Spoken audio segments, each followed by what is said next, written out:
is Amine. I'm the head of security at Pinterest. Been there for pretty much 5 years now. So I got the opportunity to build the security program from scratch, as well as the team. I'm usually interested in solving interesting security problems, but I focus, I think, mainly on product, application, and infrastructure. I'm also on Twitter. That's my Twitter handle, Don't Live Twice. If you want to engage with me, follow me on Twitter. I'm pretty responsive usually, so that's, I think, a good venue for discussing any security matters. All right, so today we're going to talk about how do we secure our high-risk users and what we do to leverage their engagements to improve account security. I'll define what a high-risk user in a subsequent slide. So here's the agenda. So first, we're going to state the problem we're trying to solve.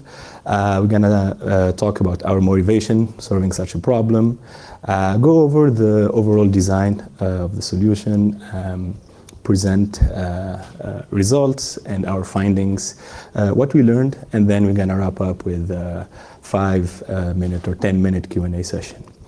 All right, so problem statement.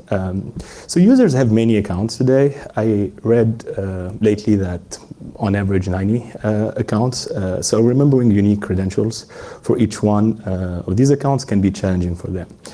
Password managers do work in theory, however, they can be overwhelming, complex, hard to use for your average user. Data breaches are becoming more and more frequent, which puts users of shared passwords at even higher risks. All right, why are we motivated to solve this problem? Well, obviously we take our users' privacy and security very important.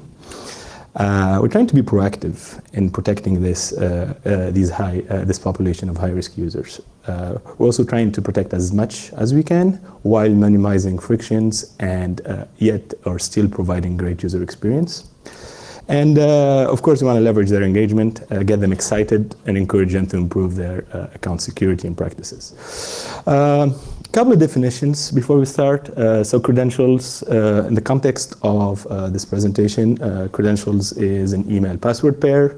A valid exposed credentials are credentials that appear in a third-party data breach and have been verified to be in use. A high-risk user, or HRU, I'm going to refer to this HRU along the presentation, is a user with valid exposed credentials. Cool. This is the overall design of the system we've built at Pinterest. So there are mainly, or actually there are 4 phases to the system. So the very first phase is what we call record ingestion. So this is about what sources you can use to ingest exposed credentials from vendors, paste bins, and so forth.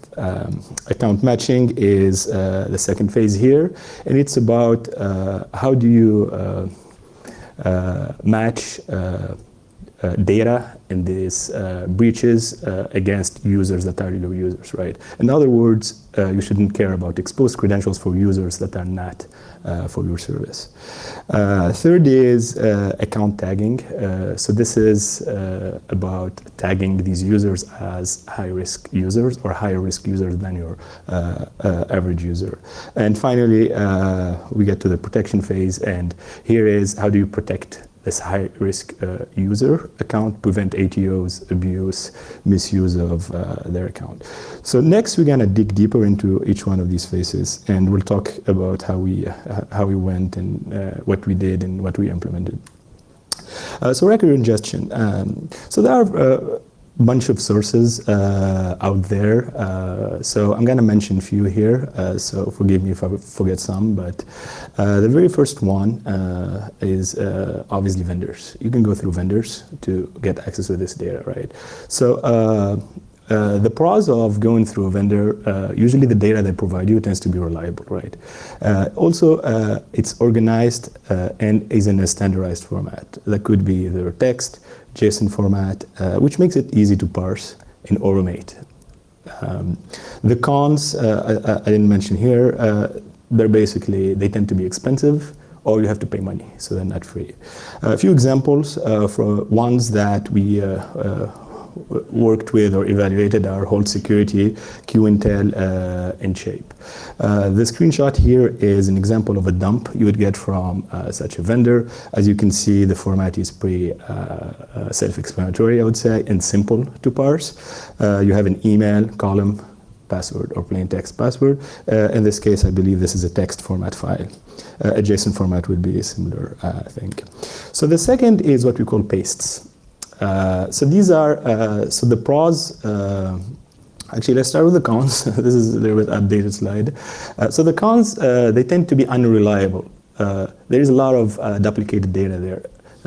Probably what you find is disorganized. So you need extra verification steps, extra cleanup to get it to, I think, a state where you can use it in production. Of course, the pros, they're free. You don't have to pay for them. You can find also all sort of type of data there, database dumps, email password pairs, random logs, session cookies, what have you. So this could be pros and cons. There is a lot of data to play with or look at, but also it requires more effort to parse and handle. Examples, pastebin.com, obviously. I threw into screenshots in here. So the first is, I think the format, if I'm reading this correctly, is the URL, the login or the email, and then the password of that user.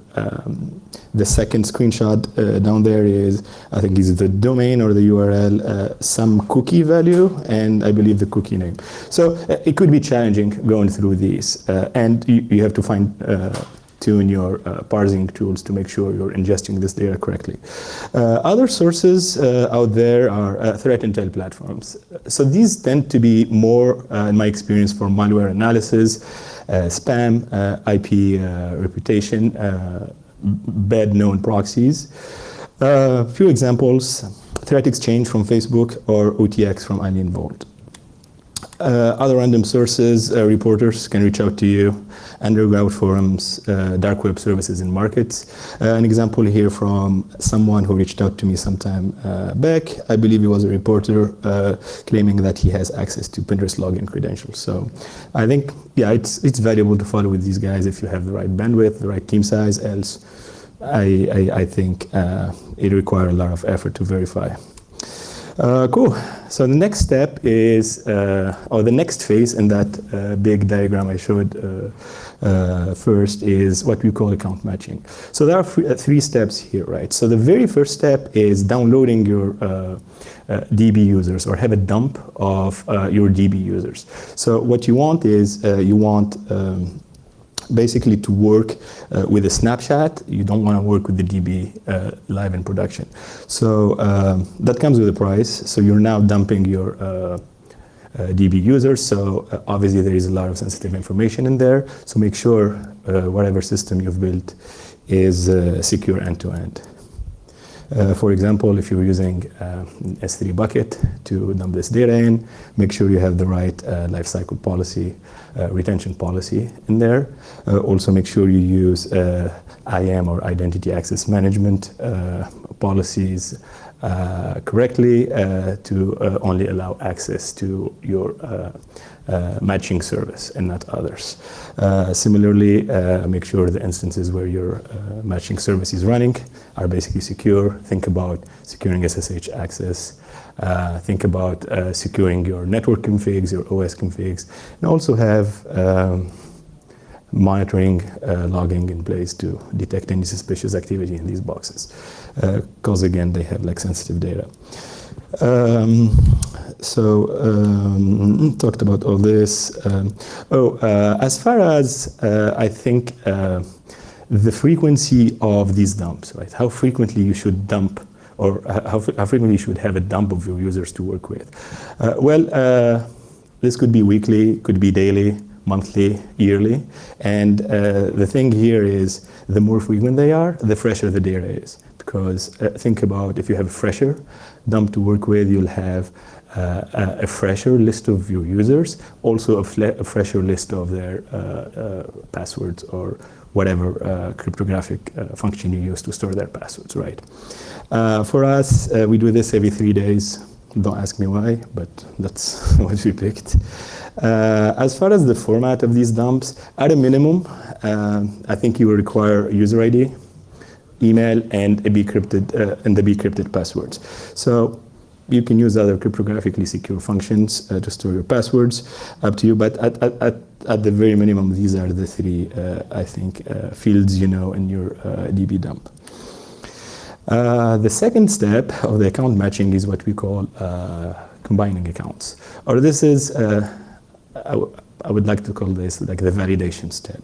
So the idea here, as I mentioned earlier, is to basically only look for accounts that match your users, right? So how do you do that? Email-based matching. So you only grab records or exposed credentials for users that are your users or Pinterest users, right? And the idea is like you don't want this extra responsibility of dealing with exposed credential from other services. So once you have that list, you'll end up with something, as you can see in this screenshot. So basically, you will have this intermediate file that you'll process later time, where you have the email of the user ID, decrypted password, and then the plain text password from the data breach dump you had, or the exposed credentials. So once you end up with this list, comes the validation step. So the validation step is about recomputing, in our case, the decrypt out of the plain text password, make sure they match, right? And then only then, if there is a match, you basically add that user ID to the list that you want to tag later on, right? Because you don't want to just randomly grab records. So if the password is wrong, then there is no point of protecting that user or locking them out. It's just not smart. It doesn't provide a good user experience. This is a great example of why this is important. So if you can see here, there is this account, share at, or CHER at tonline.de. You can see that when we did the matching phase, we ended up with 3 passwords here. So cryptographically speaking, at most only one will be like valid, right? So if there is at most one valid comparison, then we add it to the list, or it could be none, right? So in that case, we disregard and we move on.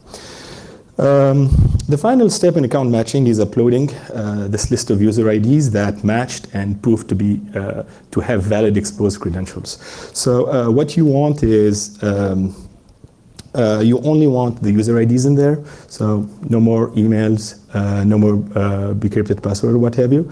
User IDs is enough to go to the next step of the process.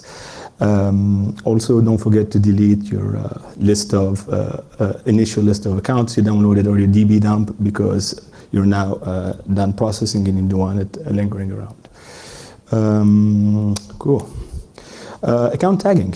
So now you ended up with these lists of files with user IDs in them, right? So what are the challenges for account tagging? Well, the 2 challenges we faced were that we ended up with a large number of files to process, and then we also had like a lot of records or user IDs per file. This is typically the case if you have never gone through this exercise before, and this is the very first time you're trying to get at it, right? Because most likely, since you've never done it before, most likely you will find a lot of matches, a lot of users will fall as HRUs or high-risk users, and that's because of, again, the problem statement. People tend to reuse credentials across services, right? So, so what was our solution to basically overcome these challenges? Well, we decided that we'll have a periodic nightly tagging job. So this is an asynchronous job that runs nightly and basically process files as it runs, and then leaves some to the day after, or what have you. I mentioned PinLater here. That's actually our open source solution for managing and executing asynchronous job. Go to GitHub if you're interested. Actually, that's what we use internally. And the snapshot here, or the screenshot, shows the different runs of our job tagging And you can see here they run pretty much every day. I don't think you can see it in this slide, but 9 p.m. is the runtime. Also, we found it helpful to adopt a slave or a master-slave type architecture. Basically, your master job will go and list or have a list of all these files to be processed, filter out any already processed files, let's say from the previous run, and then also you can use it as a reporting mechanism to report on the total number of files you processed and accounts you tagged. Your slave job you'll have a slave job per file, right? For each account in the file, your slave job will grab your user object through your user service or by talking to your DB, depending on your implementation, and then will mark that user at this point as HRU user.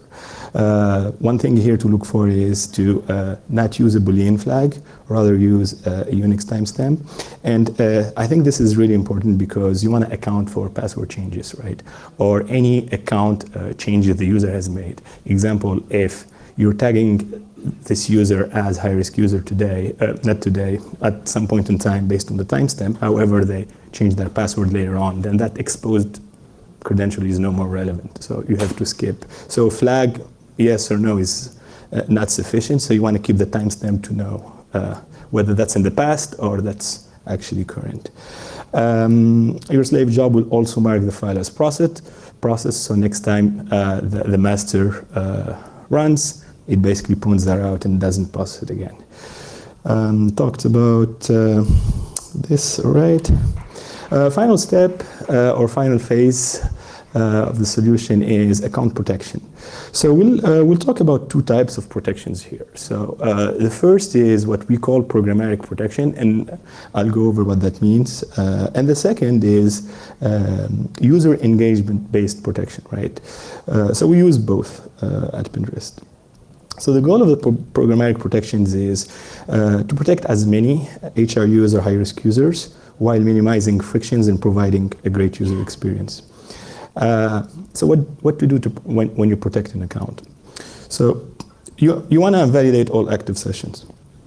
So here again, have like a session valid after field, Unix timestamp, so that any sessions that predate your protection are no more valid and they're actually revoked.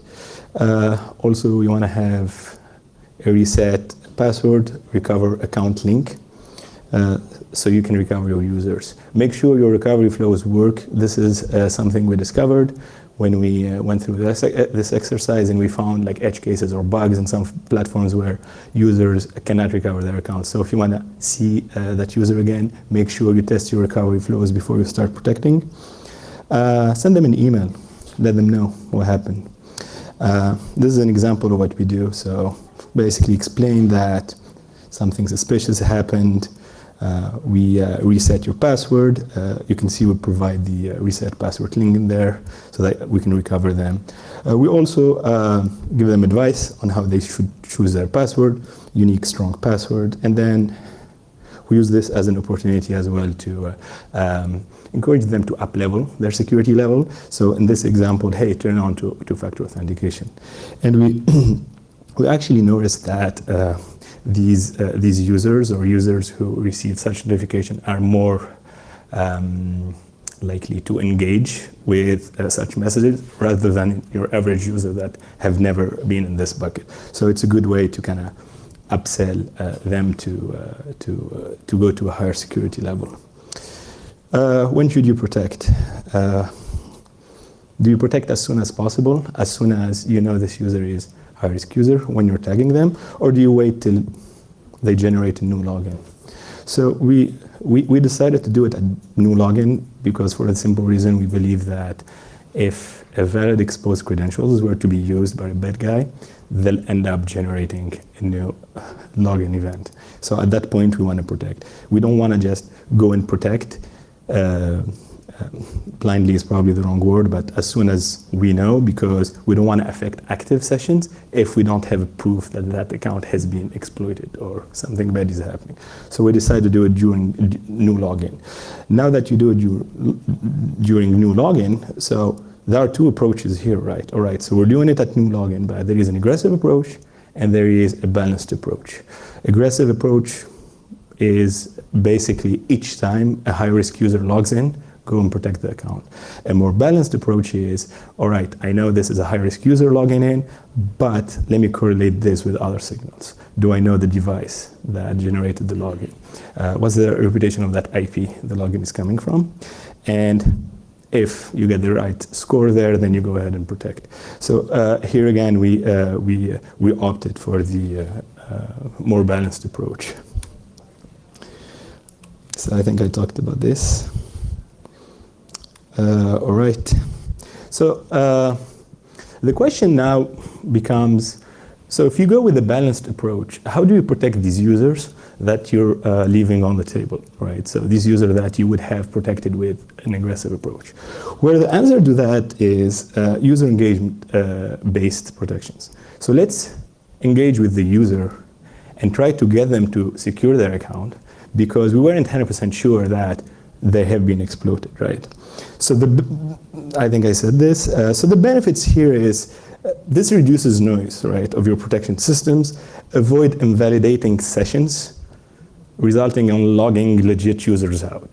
So yes, they're high-risk users, but you don't have enough evidence that has been exploited yet, right? So by engaging with them, and I'll explain how you can get away from that bad state. You want to also capture an additional signal provided by the user that you can then go and use to enhance the efficiency of your programmatic rules, right? Or your balanced programmatic approach. And it just provides a better experience overall.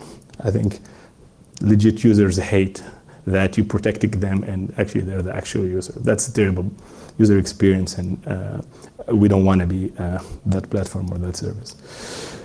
All right, so what's the solution? How do you do this? How do you engage with your users? Solution is security nags, right? So this is something that we've built at Pinterest, and here is the idea. So you have an HRU user browsing or on your platform with an active session. You go and tell them, hey, I think we saw, or based on our programmatic detections, we saw that your credentials might be at use at other services. And present them with options to get out of this unsecure state to a more secure state. And this example here, you basically encouraging them to change their password. And in which case, if they do, you use or you take opportunity of this flow to force them to choose a strong password. For example, do not allow any passwords that show in any data breach, for instance. That's kind of an aggressive approach. Or do not allow them to choose any passwords that showed in data breaches that match their accounts. Also, you can force all sorts of things, because these are users that are engaged and they're willing to up-level their security. So you can have stricter requirement here, or password length needs to be this, or you can do much more than you're just your average user. The other options here is to link to Facebook or Google. So you can link your account to Pinterest account to Facebook or Google, and in which case, if they chose to do this, we disable password-based logins. So so that exposed password is no more valid on the platform. Other options we're experimenting with still is encouraging them to enable two-factor authentication or FIDO authentication. This framework can also target other population besides HRUs. So you can target your high-value accounts, such as advertisers, business accounts, celebrities, creators, influencers. All right, what if the attacker interacts with the security nag instead of the right person? Well, they have pretty much zero incentive to do so, because they already are in the account, and any action they will take with the security nag will log the legit user out. So we will notify that user. They will they will potentially lose access to their account. You can tell me, hey, they can lock that user out. Sure, they can do it without a nag. Also, they can go just through a change password flow. So we don't see any risks adding this nag in there. Okay, results and what we learned. So programmatic protection. So again, correlation is so important to reduce noise. You can see in the graph here the raw signal, which is green, or this is the aggressive approach I mentioned in a previous slide, is when simply an HRU logs in. The correlated signal, or red, is more the balanced approach, is when the login is for an HRU plus from an untrusted device. How would you find a trusted device? We use a combination of different inputs such as IPs, sessions, and computer risk factor. The correlated signal means we are highly confident the account has been taken over, and we can do the protection programmatically at that point. Here is a graph of how many HRUs we protect programmatically, and this is a daily graph. You can see there, like, it depends the day. There are different number of protections, but on average, we protect 5,500 HRUs daily, which amounts to 170,000 users or HRUs per month. Also, tip here, the spikes you see, you can use these as alerts to signal an active ATO or an account takeover attacks. User engagement. So we learned that most users secure their accounts by changing their password, or they interact with the NAG by clicking on the change password button, followed by linking to Google, and then linking to Facebook. By the numbers, password-based are around 1,200, Google 1,000. These are all daily, and then Facebook 900. We also saw that there is 20% engagement rate with the NAG we present them with. This means like 1 out of 5 users or HRU users that have been presented with the NAG, they did take an action and chose to secure their accounts. On average, the user-based engagement protects 3,100 HRUs daily, which amounts to 96,000 per month. Together, programmatic and user-based engagement amount to 266,000 protections per month. All right, let's summarize. So, ingest data from vendors, base, other sources. Look for accounts that match yours. Don't care about exposed data from other services. Validate, means recompute bcrypts, compare, upload your matches. Tag your accounts as HRUs. Use Unix timestamp instead of a Boolean flag to signal credentials leak. Take into account any changes that happen to the account, such as password changes, turning on 2FA. Implement both programmatic and user engagement-based protections. As we saw today, they're pretty impactful, and they work together. Lessons learned, data breaches are increasing, will continue to happen. Third-party data breaches affect your users, so don't be innocent. Don't say this is not my problem, it's some other service's problem. Users share passwords across services, so a third-party data breach will end up being your own problem. If you are a user, don't reuse passwords across sites. Obvious. Use a password manager. Yeah, it's also efficient against phishing. I'm not going to talk much about that today, but very efficient. Enable 2FA for sensitive accounts you have. If you are in the security team, perform proactive password matching, secure your user's account. Find creative ways to motivate your users to improve their account security. I think that's it. Yeah. So are you doing any proactive? So we only care about users who are currently our users or users of our platform. So if there isn't an email match on our user database, we just skip. We don't keep these. So have I been point is a little bit different. It basically takes an email address and it tells you if that happened in a breach or not. So they don't provide an API to my knowledge, so that's something that we can't work with. But we're exploring other vendors. We're trying to gather more records because, again, I think based on the impact of this work or this solution, this actually gave us more motivation to go and even do more. Exploring. So yeah, thank you. Great question. So I think the problem of bot accounts is a hard to solve problem, and ATOs is one venue to get you to bot accounts. There are others, such as brute forcing attacks, or such as farmed accounts. So these are basically fake accounts that an attacker would kind of farm and grow over time. They look identical to your legit accounts, and then they use them to do whatever spam attacks they want. So in the context of ATOs here, yes, we do use the signal. We enhance other signals for bot detection with whether the user is HRU or not. We also have other solutions that I didn't go over today, which is fingerprinting of the device, fingerprinting of the browser, and we have rules in place, or a rule engine in place to detect whether there is a human behind the device, or this is more of a scripted / bot type activity. It's a hard problem to solve. We're doing a lot, and we've seen a lot of improvement, but again, a lot of work is still to be done. And that's great. And I think I mentioned in the interacting with the NAG when they change their password, that is something we currently do internally, but we're definitely exploring other intel sources we can use, or other solutions such as Have I Been Pwned, to do that enforcement at that time. Because we can do it, or we can allow ourselves to do it for these high-risk users.